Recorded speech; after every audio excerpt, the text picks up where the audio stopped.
Hello, guys. Welcome to the 4th episode of Spill the Tea, where we get real about what it's like to be a musician today. This girl, my friend Laura Reed, on today's episode, gets really freaking real, y'all. She has a 10-year-old. She talks about how that was received 10 years ago when she announced to her band and her people on her team that she was pregnant. Wasn't great. It's really kind of embarrassing for those people, quite honestly. I'm excited for you to hear. Laura is a phenomenal Americana artist. She can switch from neo-soul to R&B to blues. She tells great stories. She's a great songwriter. She's collaborated with everyone from Killer Mike to Robert Randolph to Karl Denson. She's shared bills with Arie, Valerie June, and Anthony Hamilton, among many others. If you want to find out more about her, you can find her music on Spotify. She's on all the socials. You can head over to her website to get a comprehensive list of all the places you can find Laura at laurareed.com. Check out my stuff too while you're at it, Whoa Dakota. My website is whoadakota.com. Again, Whoa is spelled W-H-O-A. Support music and get ready to get some tea spilt.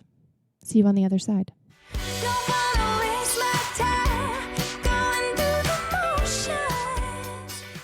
I'm here today with Miss Laura Reed, and we're drinking traditional medicinals, dandelion chai probiotic, and it's really great for digestion.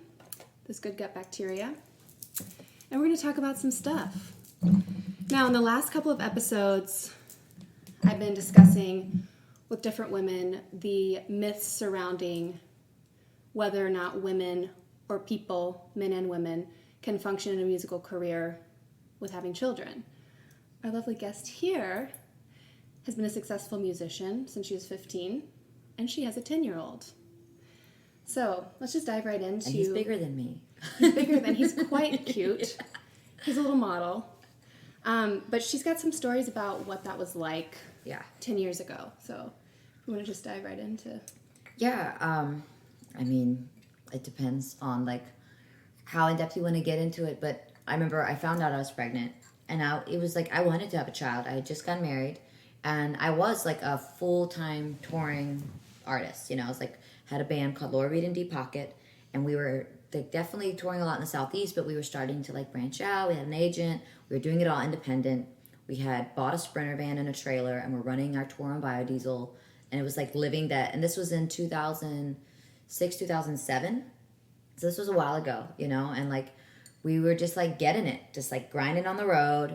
I met this guy, fell in love, got married, and a month after we got married, it was I had a feeling. I just remember I was okay, I'm married, so I'll stop taking birth control and just leave it to the universe. Mm-hmm. And the universe is you're gonna have a baby. And I found out I was pregnant. I remember we were all in the studio in Atlanta. We had this production deal with Tree Sound Studios, and we were out there, and I remember the moment I found out I was pregnant, I wrote a song, and it was called Full of Life. And we were just recording stuff and recording new material, and I was hey guys, I got this new song I want to show you. And the bass player had already kind of made a bass track, and I was I'll just sing it to that. And I finished the song, and I go in the control room, and everyone will look like they had seen a ghost. And I remember my organ player at the time was I need to go get a beer, and then we can talk about this. And I was oh shit, they knew what I was trying to tell them. I had this song about being full of life. And I thought everyone would be excited for me. And it was literally I had just told them that I had a terminal illness. That was the reaction. It was so negative. And I remember telling it was everyone around me, instead of being supportive, was just well, you shouldn't keep it. You're about to be, we just booked a 60-day tour. We can't cancel those dates. And I was why would we cancel the dates? I'm fully capable of doing this. I might need some help carrying my amp sometimes, but I'm good. And this is when they still smoked in a lot of the clubs. So I was yeah, no big deal. We'll just tell them no smoking, and I didn't even know how hard it was going to be. I ended up having terrible morning sickness and was just throwing up all over the place, having to be in the back of the Sprinter. And it was the whole band was so mad at me for deciding to keep this kid. And that was so surprising. But I didn't cancel any shows. I still did everything, but it was just like crazy because it was one of the hardest times in my life. Like I felt so alone, and I didn't really have the support from my family. I didn't fans and the people at shows, like other women that were mothers. They gave me so much love, and I was like, I'm doing the right thing, and I knew I was doing the right thing, and I couldn't wait to be a mom. It was like I always saw myself as a mother. Like I've always been a nurturer, and I was so excited, but it broke my heart that like the people around me were not like giving me that support. It felt like they were upset at me, like I had done something wrong. Once my son was born, the band ended up breaking up because of this, and a lot of people didn't know. They thought it was, oh, okay, like Laura decided to just go off and have a kid, and that's why she quit the band or whatever. Oh, so people maybe assumed that it was your call. And it was like, no, I told everybody, I'm not going to stop doing this. Like, don't cancel any shows. I did every single show. As I was telling you, one of the last things I did before I like did take like a month off. I took 2 months off from touring. And after you had him. Yeah, and even like the couple weeks before, like I was due in September. In August, I had flown to New York to Lenny Kravitz's studio to do backgrounds for Karl Denson, his album Brother's Keeper. So he had wanted me to come do backgrounds, and I was like, that's fine. And I showed up like super pregnant, and they were like, oh, okay, you're good? And I'm like, yeah. Like you're sick. Yeah, and it was just like everyone was just kind of like either like impressed, like, yeah, girl, like you got this, or they were just kind of like, oh, like as if I was like this leper, like, oh my God, she's pregnant, and she's like doing this, like you should be hiding out, and like how dare you? And I had so many people who were like, oh, that's so too bad because you were, your career is just starting to get going. Why would you do it now? And I'm like, why is that going to affect my career? I see men having all these kids. Like, all these guys that I played music, a lot of them had kids. But guys in your band? Yeah. And, in the direct band, no. But I remember a specific moment where we had, we'd hire in horn sections. Mm-hmm. And we had a trumpet player. And he was a little older than us. And I was younger than everyone in the band, Like, I figured, like, they would be more big brotherly about it. But no. There was a trumpet player, and he had 2 kids. And he was shocked, and he pulled me aside, and he was like, I don't know what's going on. The energy is off. I don't know why these guys aren't helping you. He was like, but like, you're about to be a mama. And he was like, I would think very carefully about the people you keep around you. And he was giving me like this warning of like, yo, like it shouldn't be like this. And I didn't deserve. Yeah, and I didn't know. Better. I was just like, I started to feel like, oh, like, wow, did I do something wrong? Like, oh, maybe I am doing something wrong. Yeah. Just feeling totally gaslighted. Totally. And it was like, I look back on it now and I'm like, no, like no one should have treated me like that. And I did the right thing. And I'm glad I did all those shows. Like, like we didn't cancel anything. I was able to do it. Only thing I couldn't do is we were in Jamaica doing this thing called Chinese New Year. And it was this awesome festival. And I was like, we were going and I was visiting orphanages, and we were like, raising all this money, doing all these cool things, and I was super pregnant, and I was having such bad morning sickness, like I couldn't stop throwing up. And of course, like all the Jamaicans are like, here's some ginger tea, girl. You'll be all right. Just don't bubble, girl. Yeah. Don't bubble. And I like couldn't stop getting sick. So I remember I ended up flying home early after I did the shows, and everyone else like had their vacation. But otherwise, I didn't cancel anything. I had my son. It was amazing. I did natural birth. Oh, wow. Completely natural birth, which I survived. I would do it the same way again. I did a water birth and had like a midwife and a doula, and it was amazing. After it was really long. I had like a 28-hour labor, which like I definitely did think I was going to die. And I remember telling my midwife, I was like, I'm about to die. I'm going to give you this son to my husband at the time. I was like, I will give you this son, but then I'm not going to make it. And he was like, okay, call it off. He's freaking out. Yeah. He's like, okay, let's take her to the hospital. Call it off. And they were like, no. Oh, you weren't even in a hospital? No. I was in a natural birthing center. So it was like a house. But had anything gone down, they would have been able to... Yeah. So you had to... I was in Florida at the time. Okay. And you had to be close to a hospital. I'm like sweating since you told me it was in. But there was no IV. So I was like very dehydrated because like the day... I went into labor on Labor Day. This is my son's personality, too. Like, he likes to be on time. Like, I went in naturally on my due date. And that day, I was living at the beach, so I, like, went, and I went, like, on, like, a run.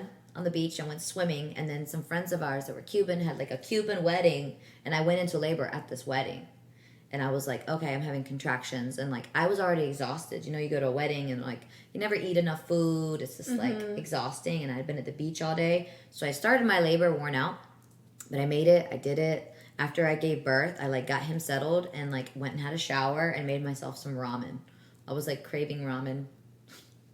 And I was fine. You know, I was like, all right, business as usual. And, about like literally like the first couple weeks I just was taking it easy with him, and then I was like, okay, I'm ready to like get back at, you know, I was writing all these songs and I was super inspired. And I remember some promoters I was talking to were like, you let us know there's a couple things like this festival in Macon and this and that, we'd love to have you do it. But people had heard like I had kind of backed away from working with that band. It was called Laura Reed and Deep Pocket, and like Laura Reed had quit basically. I was like, I didn't feel supported, and I had to like honor myself. It took me a while to speak up, but I always end up speaking up. You know, it always just takes me a minute to get the strength. I'll like doubt myself, and then I'm like, wait, fuck this. And, but yeah, I remember the Derek Trucks band had kind of broken up at the same time, and so I was in Atlanta, back and forth between Atlanta and Florida, and I talked to Enrico Scott and Todd Smalley and Kofi Burbridge, and they were not playing any shows, and I was like, look, I'm getting hit up to do these shows if you guys want to do them with me. So I kind of absorbed some of the guys from Derek Trucks band, and I brought my son, and these guys were so supportive. Like all of them, you know, Enrico, he had a son, you know, like they were a little older than me and more like mentors, and it was like such a 180, and they were just like, yeah, like whatever you need, we got you, mama. And like it was like, no one will be in the green room is for your son. My husband at the time, my mom came with the shows. Zion would be there with like the special little headphones, and I remember like doing my set and then going backstage and breastfeeding and then doing a meet and greet. So at this point, so he came on the road with you. Were you still in the Sprinter? So when the band broke up, we liquidated everything, and I was just getting myself to shows. So it was like we got rid of the Sprinter, we got rid of the trailer. It was like a total disbandment. Yeah. And so, but I was still doing shows, but all the shows, it was like, okay, meet at the gig kind of thing. Like, get yourself there. Like, I did a show in, like, Vail. I did a show in Macon. It was, like, these, like, bigger shows versus a tour. Okay, so it's kind of, you know, like one-offs. Yeah, little one-offs, exactly. It was, like, one-offs, kind of getting back into it. And then I would do, like, little, like, runs, you know? And most of it was defensive. I didn't, like, I had an agent, but I wasn't quite ready to like go and like grind it out on the road again. But it was cool. Like I had no problem, and everyone was like super respectful about it. Then I decided to move full time to Atlanta. I had these people that I was working with out there, and moved my family. And that was when I got another dose of like the industry shaming women for kids. Zion is at this age. At this point, he's like 7-8 months. He's still in a diaper, and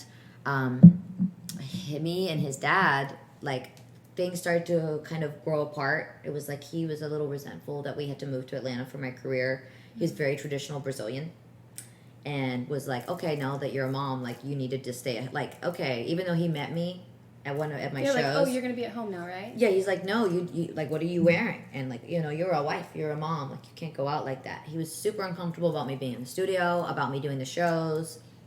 And when we moved to Atlanta, he didn't feel like there was enough work for him. So he was going to go to the Virgin Islands with my cousin. I have 2 cousins that live there.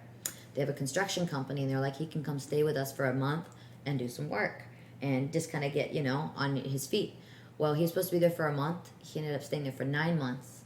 My cousin had to fire him, and he kind of went AWOL. I didn't really hear from him. So here I am. I'm 23, 24 with this baby in Atlanta in this apartment. And I'm now working with these people, which I think have my back. I'm like, okay, I'm living my dream. You know, I'm going to get everything. I'm about to make this new album with them and all these different things. And I'm being like this, you know, I'm trying to be a good wife. I'm trying to just be like, okay, he's doing something for us. We haven't heard from him in a while, but I'm sure it's okay. And he's working, and we'll hear from him soon. Like, totally in denial. And I remember, like, I had to bring Zion with me to the studio sessions. So I'd have these sessions, and I would just bring him in his baby carrier, or I would try to get, like, babysitters. But I remember a woman started managing me. And it was some of the craziest things that she told me, but I remember, like, she was like, hey, if anyone asks, that's not your baby. She was like, that's your nephew and you're babysitting him. You don't need to be pregnant. You don't need to be a mom out here. No one needs to see little mom with her baby running around. And, like, totally shamed me about that. Even when I first came there, I gained 60 pounds with my son. And that's a lot of weight, but I'm a pretty petite woman. Like, I think I needed to gain that much to have a healthy child. I showed up to Atlanta with my baby at the studio, and I remember being looked up and down. They said, do not come back here until you lose 25 pounds. Who said that? My manager, who was a woman.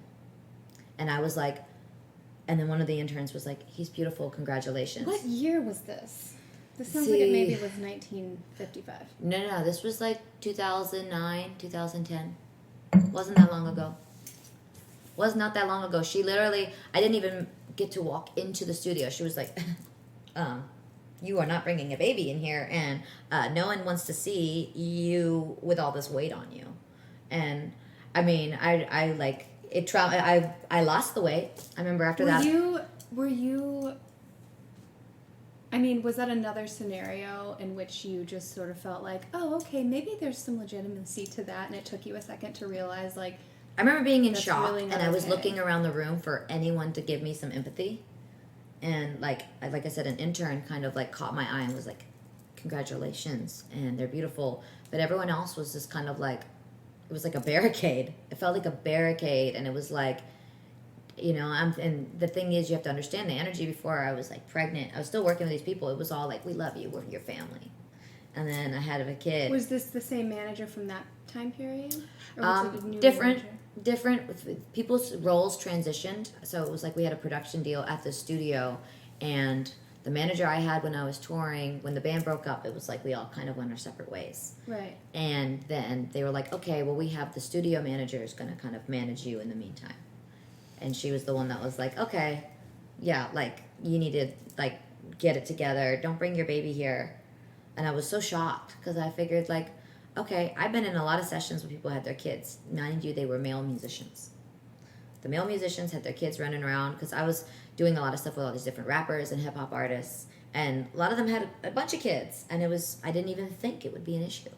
But because I was, like, a young woman, trying to break out, sort of. yeah, and it was like, I did get support from other artists. Like, I remember I was in some sessions with Killer Mike, and he was amazing. His wife Shay was really sweet to me and like warm.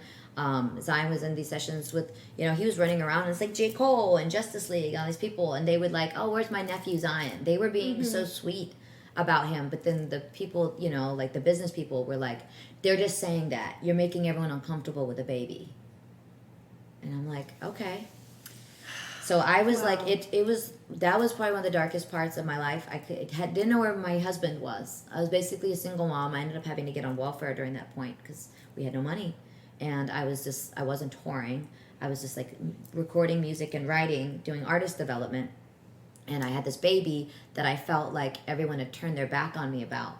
And like, thank God he was just like the most amazing light. But it was a hard time. I wrote a lot, have a lot of songs that came out of that time period, but it was crazy. It shouldn't have been that hard, and I talked to other musicians with kids that are guys, and they're all just like so shocked. They're like, really? Like, oh wow, like I can't believe that. And I'm like, yeah, it's obviously not as acceptable for a woman, even though we're the ones giving birth. Did you have anyone in your life that was a female musician that had a kid? I was kind of one of the first out of my friends. Yeah. Like if I think about it, there were women around me that were older that were supportive, but they weren't also musicians. They were like either people that were in that music scene, but all the people around me in my business team and all the people I was playing with, and mind you, most of the musicians around me were all dudes. Mm-hmm. And the ones that had kids or a little older, they were like, hey, you don't carry anything. Like, I got you. Like, how's Zion? Oh man, like what a blessing. They were super supportive. There wasn't that many women playing music around me. Like now it's different. You have like options. If I wanted to put together an all-female band of like badasses, I could. But back then it was like, I was in a session and there was a female there. I was like, hi, can we be friends? Hi, what's your name? Hi. Oh my God, if there's a female engineer, you're just like, oh my God. you know, know, so maybe our refreshing. cycles will align. Like, you know, it was just, I was used to being like the chick, you know, a lot of times I was the only one on some festivals, the only female fronted act, you know, like I played some of the first Floyd Fests, and I remember like there wasn't that many female artists, and there wasn't that many female managers and engineers, and it's changing, but it wasn't that long ago. Like my son's almost 10, and in the last 10 years I've seen it change, and now it's like Beyonce, Cardi B, it's almost like a trend, like, oh, I should have a baby, like, and do like a photo shoot for it, and like it's a thing. But like definitely when I had Zion, I was totally ostracized, and people were like, you have to choose. And when I, you know, if I took any time, like if I was like, oh yeah, I'm not gonna do that gig, they're like, oh, is it because of your kid?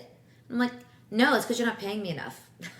Like they would just be like, oh, oh, you're not on tour this season, like what's going on? What's wrong? Yeah, oh, is it your kid, right? You're a mom. And I'm like, no, I'm writing an album, I don't need to always be on the road, you know. And like I'm still dealing with like the anxiety of that, of like always feeling like if I'm not on the road, I'm not doing enough. And I'm like, no, it's okay sometimes to just like nest and write and be an artist and create. And then you know, and that's a season. It's just like a, you know, with planting things, you got to plant and you got to let it have some time before you harvest it and you share it. You can't just always share. It can't be constant output. You have to have input. But it was always interesting because people would assume if I took any time off, and even fans and they were like, oh, we've missed, you know, seeing your shows, but we know you need to take time for the, you know, being a mom. And I'm like, oh yeah, I mean, you do need to take some time, but that's not why. I was wanting to travel. I was doing some other stuff, been writing, you know. And it was like people just assumed that was like this handicap of mine, and I was like, no, not at all. Like, and my son's super cool. Like, he's just traveled with me. When I moved to Nashville, I was working with Shannon Sanders, who's a father, and he was awesome. He was just like, bring Zion, and he became like an uncle figure. And first, when we started working on The Awakening, my last record, Zion was coming in a baby carrier. We put him in the vocal booth so it'd be like sound, you know, quiet for him, and we would work. And then I would go home with him because sometimes the hours were weird. I couldn't get a babysitter. And, you know, then it was like, okay, he got to the point where he had to sit on the couch and he'd watch a movie on the iPad while we worked. You know, he just came along, and he's like grown up in studios. Well, and people, I think, myself included, forget how adaptable kids are, because there's sort of one version of like parent life. That's your choice. Yeah. Like I raised him, maybe it's because I was a single mom. You know, like for a lot of it where I was like, look, I don't have time to coddle you. Like, it's time to go. Like, let's go. Yeah. And like, you know, I when I put him to bed, and I talked to a lot of people about this, like my mom's South African, it's more of like a tough love approach, you know? And she taught me like, look, you decide when they go to bed, you put them to bed, you make sure they're changed, they're fed, all the things. But like, you're not going to just go and walk on eggshells. Like, she's like, keep your music on. Keep having your conversations. In fact, be a little louder so that they learn to fit inside your world instead of you wrapping your world around the kid. And that's what I did. You know, I was like, if he's crying, he's breathing. And I would continue to play music. I would even do band rehearsals at night at my house. Yeah. And Zion would sleep through them. And now that kid will sleep through anything. And he's so flexible, and he's so comfortable in a lot of different environments with different people, because I would just bring him around with me. He was just exposed to it. And he had to learn how to fit into my world instead of me having to make this orbit around him, you know? And I think that's good because he learned boundaries. Like he learned, I go in the studio, you don't talk at certain times, you don't touch certain things. Instead of baby-proofing everything, it was like, no, you don't touch that. You don't go in that room. You don't get to touch whatever you want. You don't get to say whatever you want. And that's an important lesson as adults, because there's a big problem with a lot of adults that feel entitled that they get to touch and say and do whatever they want. And I was like, no, there's kids sometimes, and I'm like, oh, they're so cute, and I just want to I want to say something to the parents, but I was like, it's not, unless they're like my direct family member, I need to bite my tongue. Yeah. But they're like, Zion's so good. How did you get him to be? And I'm like, because I would never let him run around like this, and I wouldn't let him go and treat people's house like this and be touching everything. I was like, he learned boundaries. Like, Zion is not even 10. He cuts my grass, and he's cutting the grass of all the neighbors, making his own money. Like, he's just, I don't know. He's just had to, and he's still a kid. Like, he still sleeps with the stuffed animals. Like, I want him to keep that innocence. But also, it was like, hey, kid, like, you got to be my partner. Well, you don't do him any favors, right? By not introducing them to the fact that, like, yes, this world's a tough place to navigate. Yeah. And you have to have those tools. Yeah, and you gotta, you need to have skills. Like, there are rewards and consequences, and that's like, we're always going over that, you know? Right. That you have to live with your decisions. A lot of times he's presented with decisions, and I'm like, okay, I know that you're uncomfortable doing this thing. You don't like this. You know, getting a shot at the doctor's office. I was like, if you do the shot, then afterwards we're going to go get ice cream, you know, whatever you want to do. You can have some time, extra time to play video games later. If you don't do this, I feel like you're not trusting me and I feel disrespected. And I need you to trust the adults. And so there's going to be consequence. That means that we're not going to get ice cream, and also you're going to lose electronics tonight. And so it's like he has these decisions, and then he has to live with it. If he chooses the consequence, it's not going to change. It's not going to be like, oh, you're sweet, and then I'll give in. It's like, no. He knows I'm not bluffing. I told you. Yeah. And the thing is, it's like, I want him to take accountability for himself. And I was like, look, all the time in our life, we are always presented with a reward and consequence. And sometimes it's clear, sometimes it's not, but you have to live with your decisions. You have to take accountability for yourself. And I was like, especially as a man in this world, you know, like, it's very important. I'm trying to raise a gentleman, you know, I'm trying to raise like a woke individual. And to do that, there's been a lot of things as a parent that have been uncomfortable for me. I want to just go and coddle him when he's crying, but I'm like, have some self-restraint. You know, he needs to self-soothe. And like all these different things, and especially traveling, like he's traveled a lot with me. And it's like, he's picked up these things, and sometimes I'm like, oh man, like this is overwhelming. Maybe I should have just gotten a sitter. I should have left him with my mom. But then in the end, I'm like, no, it's turning into who he is. I'm glad I brought him. Absolutely. You know? And it's like, or I will, that fear, shadow self will be, you know, from the past where I was kind of shamed for having him around me or being a mom. I'll be like, oh, I shouldn't bring him to this event, you know, because then people know I'm a mother. And I have to be like, wait, no, I'm proud that I'm a mother. You know, like, I'm proud of this. Like, that's not the narrative that I'm going to go with. Like, I'm a mom. And actually, like, the fact that I've done all these things with a kid, I think is even better. And, you know, like, I'm proud of the decisions I made. I take accountability for them. But, like, definitely people were really wanting me to question that. And when I see, like, other women that are artists that want to have kids, or, like, they want to have a family, I'm like, do it. If that's what you want, like, listen, honor yourself. Well, so here's my question. Yeah. This is so inspiring. There's some more tea. Oh, thank you, ma'am. Yeah. Listening to you talk about how, you know, people's lack of support affected you emotionally, and how you sort of navigated that space of becoming a mother and knowing, you know, how you as your individual self wanted to operate in that space. Right. I love. Here's my most practical question, and where I sort of sit with this. Right. Financials. Because right now I'm 29. Right. My big thing right now is my body wants a baby. 1,000%. Every time I see a baby, especially if it has curly hair, my body's like, yep, that's what we want. And it's like... And your body knows how to make it. Exactly. It knows how to give birth. Right? It knows what to do. And so, but at the place that I'm in now, I'm very much an independent artist. Right. In Nashville, we often don't get paid at all. Or we're paying to play. So there's that sort of... I have a practical answer for you. Let's hear it. And it's not always what artists want to hear.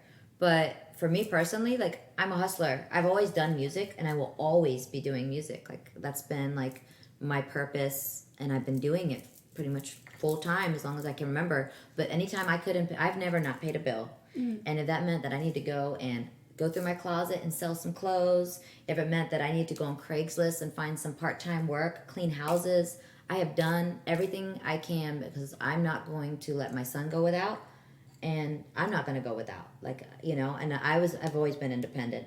I funded everything myself on credit cards, and, like, you know, take the money from the show and reinvest it, you know. You said credit card, and I was like, thank you.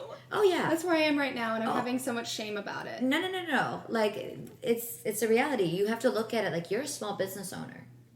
And sometimes you have to I put together business plans and approach investors. You know, I've done that to get funding, you know, and you have to really know what you're about to do and have all the financials together. But, like, if you're going to be an independent artist, you have to look at it like, I'm the CEO of Laura Reed. You're the CEO of Whoa Dakota. That's a brand. That's a company, you know? And it's like, for me, whenever like I was like, okay, Laura Reed music is not bringing in enough income, because sometimes it's up and down. There'll be some months where it's like, oh, plenty coming in, it's good, and then the next month there'll be nothing. And so for those months, I'm like, okay, what can I do? Let me see if I can like whip something together, like as far as like some last minute shows, or you know what, I'm gonna put like a little ad on Craigslist, because I can clean a house, I can do all kinds of things. When I moved to Nashville, I was braiding hair, you know, and I was tutoring at Tom Joy Elementary, but I was also doing music, and everyone knew me as a musician. But I was like, yeah, I do that, but I don't do broke, and I don't do unhappy. Just like I refuse now. And I had to be on food stamps for a while. When I first moved to Nashville, I was on food stamps. I had to go get WIC checks. I'm very patient, because I have waited in those lines for hours and hours and hours just to be able to get a check to go get rice and beans and formula and milk. And I've done that. It was a great feeling. I got a publishing deal after I'd been here for a little bit, and ended up with EMI and Sony. And best believe that was great. And I took that money and probably wasted it, because I was like, I'm moving into a nice condo. Got it! Yeah, I was like out of the Section 8 housing, and had to call and be like, I no longer qualify. I'm not in that tax bracket no more. But you know, it's like, it's not about getting those opportunities, it's about keeping that. And there was definitely ups and downs. Even, you know, the publishing money only lasts for so long. So I had to always be like, all right, I have to do these shows. Because sometimes I just don't want to go on the road, but I need to do these things. And that's I know that'll cover my bills. And if it doesn't, it's like, I tell so many artists that there's nothing wrong with having a little side hustle, with having side income, waitressing, doing whatever you got to do. Like, that's totally honorable. I know. I think a lot of us have this idea that, like, you know, people are sitting around, and as soon as they know or see or recognize that you're doing something aside from music, they're like, oh, she's not legit. Well, exactly. And you feel like that, but then if you really, once you really like peel behind the layers, a lot of people think like, oh, they're so successful, have it all together. Trust me, either maybe they have a trust fund, which that must be nice, or, you know, maybe they're doing some stuff on the side as well, and they just don't talk about it. You know, like, I've definitely, like I said, if I need to, I will roll my sleeves up. It sounds like you've been, you know, in the world of the industry and of being sort of controlled or manipulated by people in that world that may or may not have really understood you as a human or an artist. Right. So you can recognize at this stage in your career, maybe it's better to be independent. Oh, definitely. Because you get so much more done when you're not asking for permission, you know? And it's like, I had, like, a lot of artists had to battle with the self-doubt of, like, maybe it's not happening, or they're not calling me back, or they're not making me a priority because I'm not good enough, you know? And it's like, versus, like, if you're independent, it's like everything is in, like, a relation to how much effort you put in, you know, into your own career, how much you invest in yourself. And it's like, I always have this, like, analogy of, like, a dog sled, being an independent artist. And I think so many artists, they have this, like, twisted idea where it's like they're laying on the dog sled and they're supposed to have this team, the record label, the managers, all these people just pulling them to fame, pulling them to success. And I'm like, no, that's backwards. Like, what's on the dog sled is your art, your music, your message. And you should be running harder and faster than everybody. And your team are the people that keep up with you. But you're running. Like, you should be, like, no one's going to care as much as you do. And, like, understanding that is very important. You know, to create art, to be an artist, there's always a bit of narcissism, you know, like, which it is, like, we have to just admit that about ourselves. Like, the fact that I think that this moment in time where I wrote this song is so important that I should sing it on a stage to people, or I paint this picture and it's just it's so important, everyone needs to come and look at it. You know, that's a bit of narcissism. And so we can't understand that people don't want to get behind our calls, or they don't just see the beauty in certain things, and that's okay. But you'll drive yourself crazy if you have that expectation that everyone's going to get it, because they won't. But if you are out there, like, believing it and rolling your sleeves up, then people will want to join your team. They're like, oh, wow, cool, I can get behind this. Like, she's getting it. She's paving a way, you know? Sometimes it's easy and the path is, like, clear and you got wind in your sails. But sometimes you got to be out there with, like, a machete in the jungle, you know? It's not so easy. And it's like, I look at it like a boat, you know, funding, having a team, that's like wind in the sails. It's like pushing you forward.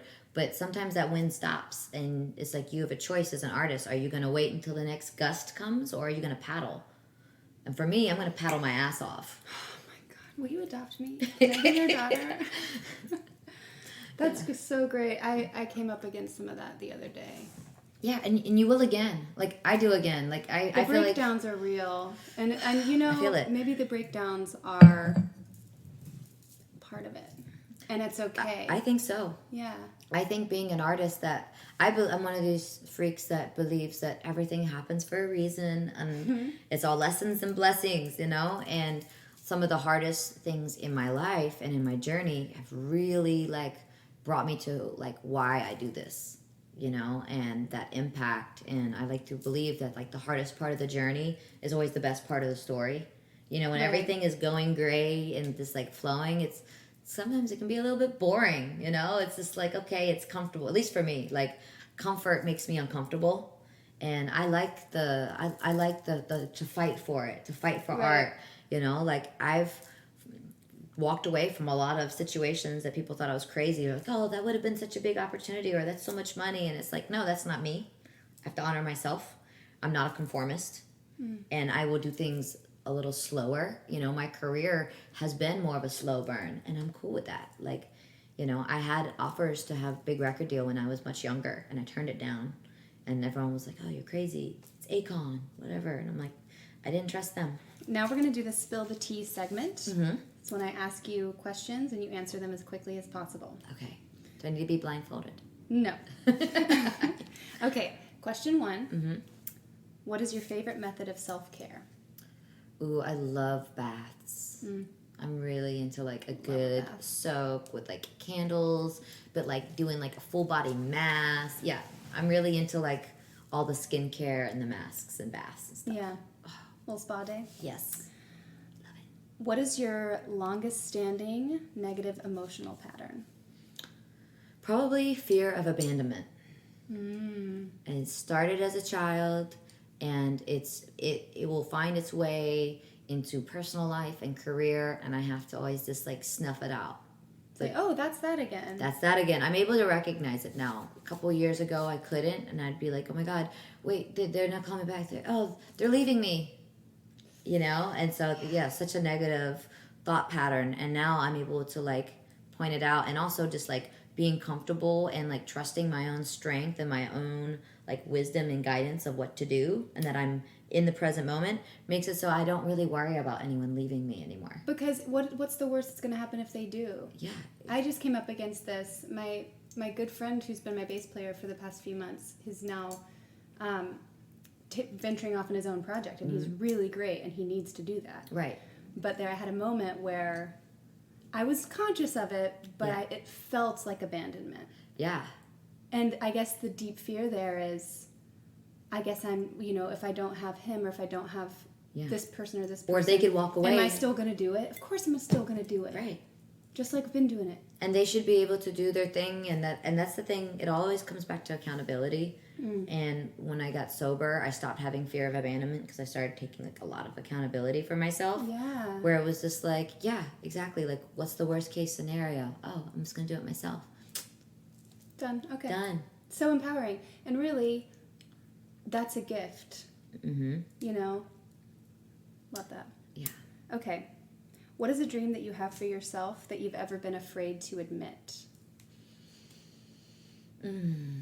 Being like a Martha Stewart and having just, like, gardening and having, like, a bunch of kids and, like, being, like, a total homemaker. Like, that can be so appealing to me. And then I'm like, and then I imagine it and I zoom out and it's all happening on a big tour bus. Yeah, you're like, that's not. Yeah, I'm a Gemini, so I'm always contradicted. Like, I am a homemaker. Like, I love my home and nesting, and I love to, like, make this amazing space, and then I like to go and, like, leave it for weeks at a time and always be traveling. So it's like, it's my conflict with myself. I want to have more kids and I want to do all these things. My husband would love to. He jokes around about having, like, a soccer team. And I was like, factory's closed, buddy. Really? But I do have this dream. Maybe a little bit later. Maybe, you don't know. I don't know. And that's the thing. That's and where you are and now. I could do that, and I can still be an artist. Listen to me, I, like, want you to have more kids. I know how to do it. She does naturally. Yeah. Jesus Christ, I still can't get over that. Okay. Yeah, girl. Biggest lie. Okay, sir. We have pet flies around here. They're our friends. It's fine. Yeah. What is the biggest lie you've ever bought into about having a career in music? I think the timeline. I think that, and especially, and it's different in different countries. I notice that when I'm overseas, that people don't put this much pressure on doing everything. We're like obsessed with youth in the United States. Whereas, like, if you go to France or even if you go to parts of Latin America, they're like, oh, like, you don't even know what you're doing until you're in your mid-30s. Like, who wants to hear from a 19-year-old? You know? But in the United States, I remember being told I was too old when I was 24. And I bought into this lie of, like, you have to have just, like, if you don't do everything by the time you're 30, it's just not going to happen. And that's bullshit. Bullshit.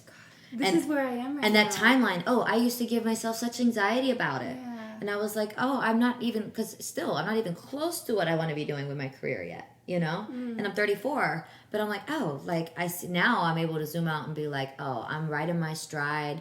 And like, I had to, I wasn't ready. I wasn't ready yet for what I need to do. Yeah, and maybe some people may be there when they're 19. So yeah, some people aren't there until they're... But look, and the thing is, it's like, you know, what kind of career do you want to have? Why do you do this? You know, like, I almost feel bad now when I do sit or talk to, like, some of these younger artists that have, like, it's just, like, they've been propelled to it and they're not really ready. I'm like, how sustainable is that? Some of them are made for that and they can just do it and they're good. Some of them, it destroys them. Yeah, are you okay? Yeah. That's the question, I guess. Exactly. And so I think that's been a big lie, is, like, this whole age thing. And, again, I hate to say it, men and women, very different pressure. I have a lot of guy friends, you know, it's like no one's asking them their age. No one cares. No one asks them how many kids they have. No one cares. They can be old, fat, a bunch of kids, big old beard, and not take care of themselves. And, you know, they can be one of the top country artists in the country, whatever. But a female, there's a lot different pressures. Like, people are like, oh, she's 31. Oh. Call the police. Call the police. Oh, she's a mother. Oh, she gained some weight. You know, I'm just like seeing through all that bullshit. But that's something, it's given me anxiety. Now I'm over it and I'm like, look, when it happens, it happens. I'm on God's time, on my own time. And this whole industry timeline is really like disappearing. And I think it is changing. I think the conversation's changing. I think that now, like, people realize, like, you get different stories from people from different times in their life. And, you know, I really like autobiographies. You start looking at artists like Otis Redding, like, nothing even was happening for him until he's in his 40s. Got started. Luther Vandross, like, again, they're men, but, you know, it's very interesting. So if you relate with that, that was one that used to drive me crazy, and I'm finally over it. That's exactly where I am right now. And what's challenging is, you know, as women, we come up against all of those different dynamics that are coming to us externally, right? But then we also make it a part of our inner story. Yes, you know? We have to change our own narrative. Right. Yeah, totally. And that's the thing. It's like internalizing those things. And as I'm getting older, like, now I look at my 20s and I was like, what a hot ass mess. Yeah. Like, I had no idea what I was doing, but I thought I did. I thought I had it all together, and I would be like constantly being like, okay, I'm not doing enough. The end of the year's coming and I haven't finished this thing, or I haven't done this, or I had this goal. And it's okay to give yourself permission to take a little bit more time, you know, add a little bit of a tail to that goal. It's all right. Like, self-care. And nobody's going to, like, I guess when I hear that, I'm like, yeah, you're absolutely right, because I am like measuring myself against what I imagine the industry is thinking about me. Right. Which, first of all, isn't based in any reality. They're not like the last one. They're all just chasing what the people want. Yeah. And people don't care. The public does not care about any of these things. The industry is different. It's like the pyramid's upside down. You know, the fact that, like, Old Town Road has been like this huge smash for such a long time, it doesn't really fit into any kind of norms. You know, again, he's a young guy, but at the same time, it was like, they never know what's going to... He didn't have some big record deal and have all this development. The idea that anybody really knows what's going to happen... No. ...is false. Yeah, and that's the cool thing. And it's like, hey, like, I'm like, what's for you, no one can take away. And It's like figuring out what you want to do. For me, I don't feel like I'm in the music industry. I'm in the impact industry, and I'm trying to impact, and making positive impact. And sometimes it's through singing to people. Sometimes it's through talking to people. Sometimes it's to just listening to people, and it's like, how do I make impact? And these songs are happening, and they're coming through me, like they're coming through you. And I want to share them because I feel like they're gifts and they're important. But, I'm not attached to that. It might be, that my biggest message or impact in the world is something completely different. Maybe it's through my son, maybe it's through just like some other random, it'll be like you do something random and that's the thing that like takes off. You just never know. You never know. And sometimes, you know what? It never does take off, and that's okay too. And you just got to focus on enjoying your life and being in the moment. Like I just went to that Frida Kahlo exhibit. Oh, me too. I loved it so much, and it really, I resonated with one thing. It was like a picture of her, and she's just like, she speaks to me. I relate with her so much, but she's like, yeah, I just make these paintings and hope a few people like them. And in her lifetime, she was getting some, attention, but still not really as much as her husband, Diego Rivera. And it's like now, it's like people are like obsessive, and like she's getting so much attention, and people really are seeing how brilliant it was. And this is after a long time after she's passed. And that blows my mind sometimes, where I'm just like, whoa, just plant the seeds and let them grow, and everything germinates in different time periods. Yeah, and wherever she is, she's not worried about the fact that she didn't make it in her life. No, and I love the bravery, the boldness of just creating art to create art, and like, hey, if a few people like it, cool. Okay, last question. Yes. I think I'm your new best friend, by the way. Yeah, I love it. Describe a time when you almost gave up. Yeah. So we were talking about this time in Atlanta that was like a low period, and I hadn't really heard from my husband. I was just like loyally waiting for him, and of course I'm like, as a woman, being like, what's going on? Is it cheating? Like, what is happening? Like, I did not see this coming. I have this baby. I'm working with these people that now I really see did not have my best interests in mind, and I felt like I wasn't getting anywhere. I was like really struggling. I was on welfare, and I remember sitting at my kitchen table and just being like, whoa, like maybe I'm just not good. All this is not working because I'm just not good. I'm just not good enough. I'm not a good enough wife. I'm not a good enough singer. Like there's all these people who are better than me, and like they're younger than me, and they're taller and skinnier, and it was like all the shadow talk, and I literally almost just like, I was like, I'm just gonna just move back and be with my family and just disappear. I literally had this like moment where I was just accepting defeat, and it was like I got struck by lightning in that moment, where it was like I saw myself at a kitchen table, and then all of a sudden I saw like thousands of other people at kitchen tables also like about to talk themselves out of their purpose, and it was like it shook me out of it, and I was like, whoa, I'm connected to something way bigger. Like I can't give up. This is actually supposed to happen. And that was when I was like, and I ended up writing a song out of it. I wrote a song called Struggle. And that song came from this moment where literally I was like, instead, I was almost disempowered and disempowering myself. And instead I was like, no, this is supposed to happen. This is shaping me like wind shapes canyons. And it's okay. Damn. That's Holy all. shit, dude! Better days are on the way. Yes, they're on the way. Nothing stays the same. Everything must change. Keep wallowing in the mud. Keep an eye on the fire. Better days are on the way. Thank you so much for listening to Spill the Tea with Whoa Dakota. If you're listening on Apple Podcasts, please subscribe, rate, and review this podcast. Let me know what you think. If you're listening on Spotify, go ahead and give us a follow. You can follow me on Instagram at Whoa Dakota. If you want to slide into my DMs and let me know any topics you'd like me to cover on upcoming episodes. Really excited that you've listened. Thank you so much.